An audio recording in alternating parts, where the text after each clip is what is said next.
Kung pasarapan nga lang daw ng pagkain Pinoy ang pag-uusapan dito sa Jorong area, swear itong lechong Pinoy yung isa sa mga nasa listahan ko. At ilang beses na din akong nakakain dito kaya masasabi ko masarap talaga ang luto nila. Kaya nang niyaya ko ng makantitos para sa kanilang makantor ay hindi na talaga ako nagpaligoy-ligoy pa.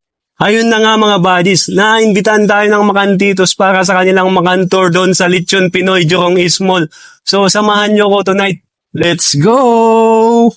At sakto nga ito, after nyong gumala sa IMM at nagkigribyaw ng Filipino food, hindi na kailangan pumunta sa Lucky Plaza. Dito nga pala ito sa Jorong East Mall na matatagpuan sa level 5 Kopitiam. Quality made talaga ang mga luto kasi mismo ang mga chef daw nila ang namimili ng mga sangkap. And best part, yung chef nila dito ay Filipino kaya patok talaga sa panlasang Pinoy. Madali lang puntahan ng Lechon Pinoy. Kumanan lang kayo sa Coffee Kiosk at matatanaw nyo na ang Filipino food signage. They ordered ang iba't ibang mga dishes katulad ng barbecue isaw, barbecue tenga, sisig, lechon, bulalo, pakbet, dinakdakan, bopis at napakarami pang iba. At grabe lahat yon ay nagustuhan at nasarapan ako. Masabi kong ibang level talaga yung quality, savourness at yung freshness nila dito. Kaya naman madami talaga ang gustong kumain pagkatapos ng isang nakakapagod na araw. Pero kung tinatamad kayong pumunta dito, pwede kayong umorder via food grab. And to complete ang dining experience namin, sinubukan din namin ang mga kanin nila dito at sobrang nagustuhan ko din. Kaya panalo talaga ito at sigurado akong mai-enjoy ng tropa at buong pamilya ang masarap na pagkain dito sa Lechon Pinoy. Yun lang and na.